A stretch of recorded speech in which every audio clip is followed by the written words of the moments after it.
Amém. Vamos estar então compartilhando a palavra. Muito obrigado, pastor, pelas palavras que o senhor trouxe a nós aí.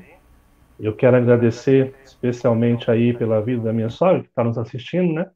Obrigado, sogra, por estar conosco e a todos os irmãos, aos irmãos da Coinonia. Eu quero agradecer. Sempre é bom estar com vocês, os irmãos que os visitam de outros estados, de outras cidades, às vezes de outro país. Sempre é bom estar compartilhando da palavra e ouvindo aquilo que Deus tem para as nossas vidas. Então, quero convidá-los hoje a refletir na palavra de Deus no Evangelho de Lucas, no primeiro capítulo de Lucas. Quero convidar você a abrir sua Bíblia no Evangelho de Lucas, uma devocional para que nós possamos ser desafiados, né? Nós cremos que todas as vezes que abrimos a palavra de Deus, Deus está falando com a gente. Deus está dirigindo sobre nós a sua vontade, o seu querer. Então, nesta noite, eu quero convidar você a estar ouvindo aquilo que Deus tem para a sua vida, para a minha vida, para a nossa vida. Lucas, capítulo 1, nós vamos ler, amados, os 4 primeiros versos. Abra sua Bíblia na sua casa e eu convido você a ficar com ela aberta, para que a gente possa juntos ter este momento devocional. O texto fala o seguinte, verso 1 de Lucas 1. Visto que muitos ouvem, que empreenderam uma narração coordenada dos fatos que entre nós se realizaram, conforme nos transmitiram os que desde o princípio foram deles testemunhas oculares e ministros da palavra. Verso 3. Igualmente a mim me pareceu bem, depois de acurada investigação de tudo desde sua origem, dar-te por escrito, excelentíssimo Teófilo, uma exposição em ordem, para que tenhas plena certeza das verdades em que foste instruído. Até aqui, amados, nós vamos compartilhar e dialogar um pouco sobre esses primeiros versos que o evangelista Lucas nos apresenta. Nós encontramos aqui um prólogo, uma introdução ao seu escrito, algo que ele está trazendo para abrir tudo aquilo que ele vai produzir ao longo do seu livro. E é interessante, amados, porque essas porções de introdução da Bíblia são inundadas, carregadas com um ensinamento profundo. São ensinamentos que nos desafiam, que nos fazem olhar para as motivações mais profundas desses escritores, aquilo que eles desejavam com seu trabalho, com a sua obra, aquilo que os motivava a escrever, aquilo que os inspirava por meio do Espírito Santo a descrever a voz de Deus pelas suas palavras. E é interessante que Lucas, ele não só escreve o Evangelho de Lucas, mas também escreve o livro de Atos. O livro de Atos dos Apóstolos também é escrito por esse mesmo autor. Se você folhear um pouquinho à frente a sua Bíblia e abrir lá em Lucas, lá em Atos dos Apóstolos, você vai encontrar o verso 1 de Atos, no capítulo 1, primeiro verso assim. Escrevi o primeiro livro, ó Teófilo, está falando de Lucas, relatando as coisas que Jesus começou a fazer e a ensinar. Lucas, em Atos, lembra que ao escrever o seu Evangelho de Lucas, ele relatou aquilo que Jesus fez e ensinou. A linha da sua obra era relatar aquilo que Jesus havia feito e os ensinos de Jesus ao longo do seu Evangelho. Mas é interessante você notar nos primeiros versos de Lucas o que leva Lucas a fazer isso. Quando você vê o verso 1, o texto fala que muitos ouvem que empreenderam uma narração coordenada dos fatos que entre nós se realizaram. Lucas aqui está pensando nos outros escritores dos outros evangelhos que se esforçaram em fazer o quê? Contar a vida, o ministério, a história do Jesus encarnado, a sua morte, a sua ressurreição e a sua exaltação aos céus. E é interessante você notar que Lucas não caminhou com Jesus. Lucas foi um auxiliar do apóstolo Paulo, tanto que o próprio Paulo vai falar a respeito de Lucas. Quando você lê, por exemplo, Colossenses capítulo 4, verso 14, Paulo cita Lucas como médico amado, ou seja, Lucas, ele era médico de profissão e acompanhou o apóstolo Paulo nas suas viagens, mas Lucas, ele não esteve pessoalmente com Jesus. Mas Lucas olha o exemplo de outros homens que fizeram isso, olha o que fala o verso 2: conforme nos transmitiram os que desde o princípio foram deles testemunhas oculares e ministros da palavra. E é interessante porque Lucas, mesmo não estando com Jesus, ele é levado, através do Espírito Santo, a desejar conhecer mais do Senhor Jesus após a sua conversão. E nós vemos na vida de Lucas, os primeiros versos, três lições que deveriam motivar a nossa vida hoje. O primeiro lição que eu tirarei desse texto é que nós possamos seguir o exemplo daqueles que vieram antes de nós.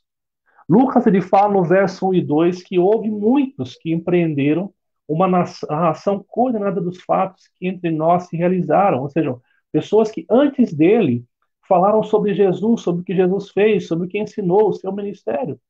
E então o verso 3 ele fala o seguinte: igualmente a mim me pareceu bem. E a ideia aqui significa que Lucas, ao olhar para outros relatos a respeito de Jesus, Lucas tem no seu coração o desejo de também falar, de também escrever a respeito do Salvador. E aqui nós podemos contextualizar a escrita como a fala. Era a maneira que havia na comunicação naquele momento. Mas é interessante que Lucas deseja no seu coração seguir o exemplo daqueles que vieram antes deles. Lucas sente o desejo no coração de falar a respeito do Salvador, de transmitir o ensino, o que ele fez em nossa vida. E a pergunta que vem ao nosso coração, à nossa mente neste momento é: será que eu e você, cristãos, hoje, temos o desejo de transmitir o evangelho para outras pessoas? Será que nós, ao olharmos os exemplos daqueles que vieram de nós, grandes missionários, líderes, pastores, servos de Deus, será que nós temos o desejo de compartilhar da grandeza do nosso Salvador? Será que o nosso coração queima, arde por compartilhar desse Jesus que vive eternamente para todo sempre? Será que nós somos motivados ao trabalho do Senhor não por uma agenda eclesiástica, por uma rotina de igreja, mas porque o nosso coração queima por proclamar aquilo que Jesus fez na nossa história, sobre a história daquele que pode salvar e mudar realidades? Primeira lição que Lucas nos traz é que nós, como cristãos, devemos olhar para a história, para os bons exemplos e sermos queimados para viver a vontade de Deus, para viver aquilo que Deus espera de mim, de você.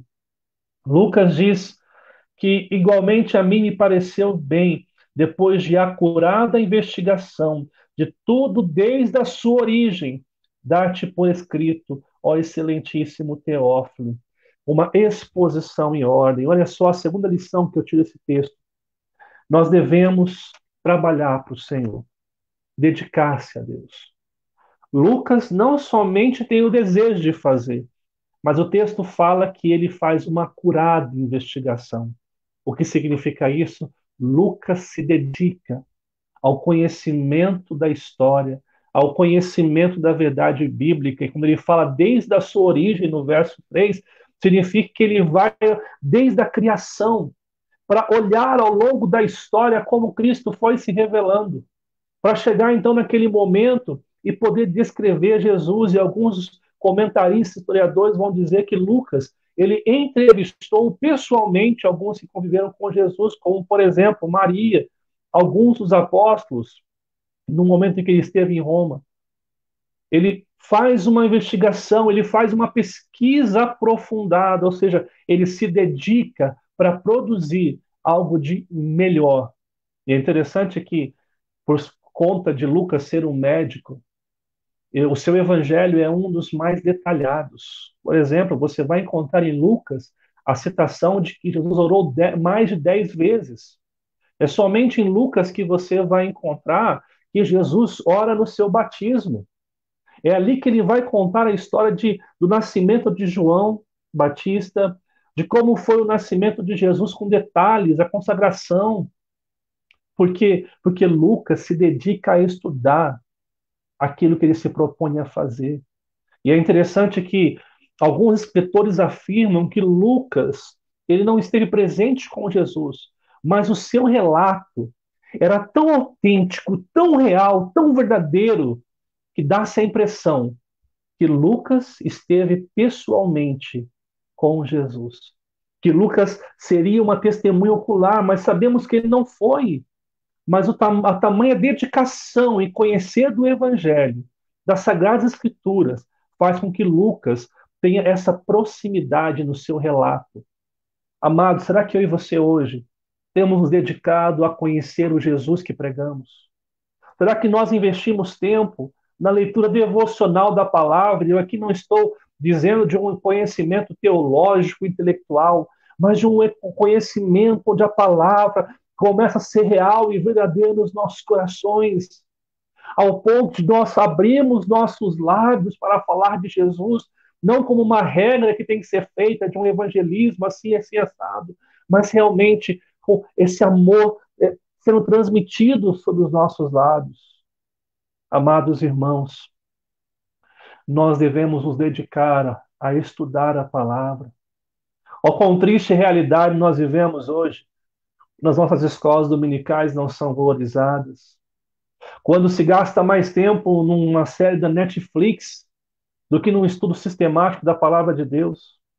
Ó, quão triste é quando pessoas preferem ficar mais tempo em atividades do que ouvir a palavra. Ó, quão triste é quando pessoas olham para o pastor e falam: Nossa, pastor, hoje o senhor pregou muito, já estava cansado. A gente perdeu o amor e a dedicação de ouvir e praticar a palavra. Lembre-se que a Bíblia, a tradição escrita que nós temos, ela só vai começar em Moisés. Então, do relato de Gênesis até onde começa a se escrever, se relatar ali, tudo é uma tradição oral contada de pai para filho. Ou seja, nós perdemos este amor de conhecer, essa dedicação de estudar, de ouvir, esse esmero para com o aprendizado que o Senhor nos dá. A segunda lição que Lucas nos dá é que nós devemos dedicar, se nós queremos oferecer a Deus, dar a Deus o nosso trabalho, oferecer às pessoas o Evangelho Salvador. Duas lições. Primeiro, seguir o exemplo, queimar o coração para falar desse Jesus. Segundo, a dedicação em fazer esse Evangelho ser conhecido, estudar, se preparar. Mas uma terceira lição é fazer com objetivo. O verso 3 adianta que um dos objetivos de Lucas era dar para Teófilo uma exposição coordenada, lógica dos fatos que entre nós se ocorreram. Teófilo aqui, há várias hipóteses de quem seria este Teófilo, mas Teófilo ele significa amigo de Deus e alguns vão dizer que se tratava de alguém muito importante naquele contexto, naquela sociedade. Alguns afirmam que poderia ser alguém da realeza romana, ou um romano que se converteu ao cristianismo. Mas é interessante que Teófilo ele vai escutar da palavra de Deus. Ele vai ouvir e se render ao Evangelho. E agora, Lucas tem como objetivo em seu livro e depois em Atos um processo de discipulado na vida de Teófilo. Olha o que fala o último verso, verso 4. Para que tenhas plena certeza das coisas em que foste instruído. E a palavra instruído aqui no original é uma palavra que nós conhecemos como catecismo. É o ensino, é o amadurecimento através do ensino. Agora preste bem atenção, para que tenhas plena certeza, a palavra que o verbo está no presente. Lucas desejava que Teófilo hoje tivesse plena convicção do que foi instruído, ou seja, passado. Ou seja, Teófilo muito provavelmente já havia aprendido. Mas agora, Lucas, por meio da dedicação, do trabalho, de seguir um exemplo, ele quer que Teófilo tenha plena certeza. Em outras palavras, a ideia de plena certeza aqui é que não houvesse nenhuma dúvida no coração de Teófilo. Que o seu coração tivesse a plena convicção, a certeza que emana a confiança no Senhor ressurreto. Ou seja, Lucas tem o objetivo: discipular pessoas. especialmente Teófilo. Não seria isso, não seria isto aquilo que Jesus nos disse: ide por todo mundo, fazei discípulos todas as criaturas. Façam discípulos, é o chamado que Deus tem para mim e para você. Mas fazer discípulos amados envolve dedicação, envolve tempo, porque discipular alguém não é uma coisa que se faz num passo de mágica, num curso que a gente dá, é diário, é ter o que oferecer, é alimentar aquele que está caminhando na fé, para que os ventos de doutrina, para que as mensagens que não provêm de Deus não entrem nos seus corações, mas que eles sejam blindados pelo Senhor. O prólogo de Lucas, a introdução do Evangelho de Lucas, nos dá três lições aqui. A primeira, seguir o exemplo. Eu desejo no coração de proclamar o Evangelho como aqueles que nos antecederam, aqueles que fizeram trabalhos significativos. Seguir esse exemplo. Segundo, dedicação. Se eu quero falar de Jesus, não basta chegar, não sei, o pastor resolve. Nós cristãos deveríamos amar a palavra, dedicar-se a ela para ter o que ensinar. Uma dedicação que afeta quem eu e você somos, nossa prática. Para quê? Para que a gente cumpra o chamado de Deus, o objetivo, discipular pessoas para a glória de Deus. Lucas tem esse desejo quando escreve o seu evangelho, quando escreve Atos dos Apóstolos. O seu alvo é Teófilo. E eu pergunto, quem na sua vida hoje é o seu Teófilo? Quem é essa pessoa que Deus tem te desafiado a falar de Jesus, a estudar para ensinar e a formar esta pessoa no Evangelho Salvador de Jesus Cristo? Que o Senhor, nesta noite, nos inspire a seguirmos este exemplo. Que o Senhor nos dê amor, que o Senhor nos dê condição de dedicarmos à palavra de Deus, que seu Espírito Santo possa nos ensinar, nos levar a amar o Senhor de todo o nosso coração, para que a gente não faça simplesmente por fazer, para que a gente não abra a Bíblia simplesmente por abrir, que a gente não cante, toque, sirva, vá à igreja por ir, mas que a gente de fato tenha um propósito, que as pessoas, através daquilo que eu faço, conheçam o Salvador, se firmem no Evangelho Salvador, no Evangelho que nos livra de todo mal. Mas para que isso aconteça, é necessário que antes tenha que a dedicação no estudo, na palavra de Deus. Mas antes de tudo isso ainda, um desejo que queima o meu coração em fazer proclamado o reino de Deus.